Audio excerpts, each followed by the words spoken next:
बिगाड़ा काम बिगाड़ा। 3 बहुओं के रवैये से सासू माँ बहुत परेशान थी।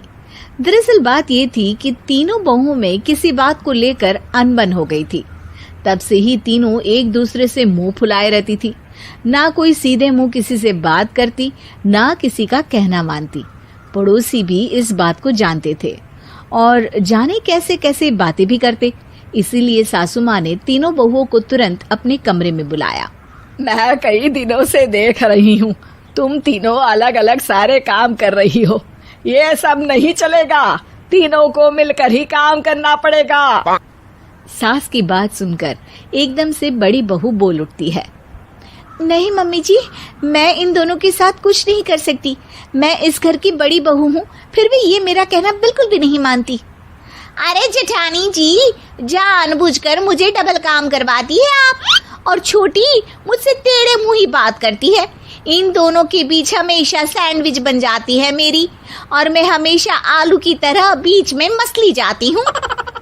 मम्मी जी, इन दोनों को लगता है कि मैं छोटी हूँ तो इनके पैरों तले दब जाऊंगी, लेकिन नहीं, मेरा भी उतना ही अधिकार है जितना इन दोनों का है।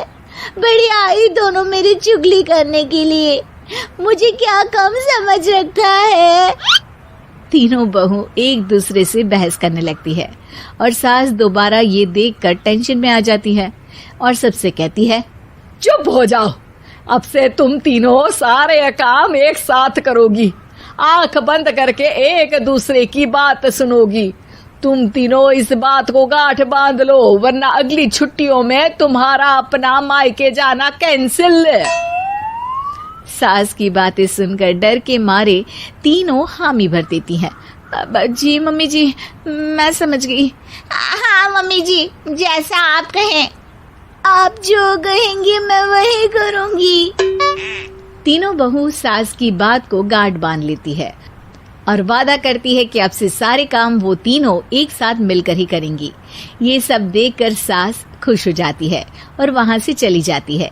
नीचे जाकर वो देखती है कि घर में शर्मा जी आए हुए होते हैं। सास जोर से आवाज लगाकर कहती है, अरे बहू, जरा चाय बनाकर तो लाना, शर्मा जी आए हैं। सास की बात सुनकर तीनों बहू तुरंत किचन की ओर भागती है और चाय बनाना शुरू कर देती है। मुझे तो एकदम मसाले वाली कड़क चाय पसंद है, तो हम शर्मा जी के लिए मसाले वाली चाय ही बनाएंगे। अरे नहीं दीदी, गर्मी के मौसम में मसाला चाय कौन पीता है? मैं तो शर्मा जी के लिए इलायची वाली चाय ही बनाऊंगी। ये कैसी बात कर रही हैं आप दोनों? मेरी मम्मी ने सिखाया है कि मेहमान को ज्यादा दूध और शक्कर वाली चाय देनी चाहिए, वरना वो घर वालों को कंजूस समझते हैं। तो मैं तो शर्मा जी को ऐसी ही चाय दूंगी। तीनों बहुएं अपने अपने तरीके से चाय में शक्कर, मसाला, पत्ती सब डाल देती है। उबलने के बाद तीनों मिलकर चाय बाहर लेकर जाती है और शर्मा जी और सासू माँ को देती हैं। चाय पीने के बाद शर्मा जी सासू माँ को देखकर शर्मा जाते हैं और शर्मिंदा महसूस करते हैं कि आखिर उन्होंने चाय पीने के लिए हामी क्यों भरी। सासू माँ भी चाय पीना शुरू करती है और कहती हैं, अरे बहू, ये कैसी चाय बनाई है?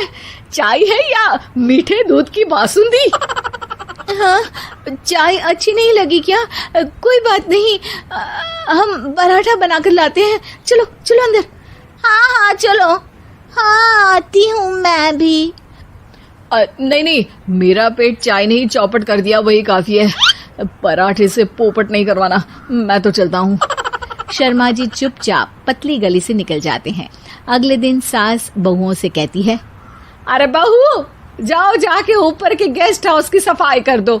कल हमारे यहाँ मेरे दूर के रिश्तेदार आने वाले हैं, तो पूरे कमरे को चमका देना, समझी? तीनों बहू सास की बात को मानकर ऊपर सफाई करने चली जाती हैं और तीनों कमरे की सफाई चालू कर देती है। बड़ी बहू मकड़ी के जाले साफ करती है, तो बीच वाली झाड़ू लगाना और छोटी वाली सर्फ डालकर जमीन धोना शुरू कर देती है। अरे दीदी, जेठानी जी, अभी मैंने पूरी फर्श धोई और आप फिर से धूल नीचे गिरा रही हैं। और मछली जेठानी जी, आप बिना झाड़ू की धूल यहाँ छटक रही हैं। अरे तीनों को साफ करना है, एक साथ सफाई करते हैं ना। अरे वही तो, हम साथ साथ हैं, घर साफ साफ है। तीनों बहू ऐसे ही काम में उलझ जाती है और 2 घंटे तक एक ही कमरे की सफाई करती रहती है। बहुत देर से अपनी बहुओं को ना देखने के कारण सास ऊपर कमरे में उन्हें देखने जाती है, लेकिन कमरे में घुसती ही वो गीली फर्श पर फिसलने के कारण नीचे गिर जाती है। ओरी मोरी मैया, हड्डी मरोड़ के रख दी। आए मेरी तो कमर ही टूट गई रे। तीनों बहुएं सास को उठाती हैं और बिस्तर पर सुला देती है। अरे मेरे हाथ पैर दर्द कर रहे हैं, दबा दो, आराम मिलेगा। हाँ जी माँ जी। अरे जी माँ जी, जी माँ जी। और तीनों बहुएं एक साथ सास के हाथ को दबाना शुरू कर देती हैं। माँ की तो चीख ही निकल जाती है और नतीजा ये होता है कि सास के बचे हुए शरीर में भी दर्द उठ जाता है। हाय राम, ये क्या कर दिया तुम तीनों ने।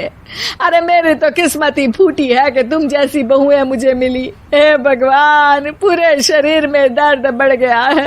अब तो पता नहीं कि चल भी पाऊंगी या नहीं। माफ करो, मुझे गलती हो गई मुझसे कि तुम तीनों को एक साथ काम करने के लिए बोला।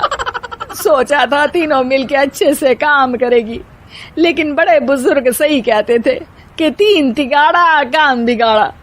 तुम लोगों ने ये बात ना आज साबित करके दिखा दी। तुम तीनों को तो समझाना यानी मानो भैंस के आगे बीन बजाना है। तुम्हें अकेले अकेले काम करना है ना, तो अब से तुम अकेले ही अपना अपना काम करो। तीनों बहुएं वहां से जाने लगती है। अरे कहाँ जा रही हो? आप ही ने तो कहा कि अपना अपना काम करो, तो मुझे मुल्तानी मिट्टी लगानी है। अरे मुझे भी तो नेल पॉलिश लगानी है, मुझे ना मेहंदी लगानी है। सास अपना सर पीट लेती है और कहती है, अरे मुझे भी लगाना है कुछ। क्या माँ जी? क्या माँ जी? क्या माँ जी? तुम्हारे घर वालों को फोन तुम्हारी हरकतें बताने के लिए। उम्मीद है कि आपको हमारी ये कहानी पसंद आई होगी। कृपया हमारे चैनल को सब्सक्राइब करें और सभी अपडेट्स के लिए बेल आइकन जरूर क्लिक करें। और हाँ, वीडियो लाइक और शेयर करना मत भूलिएगा। बाय।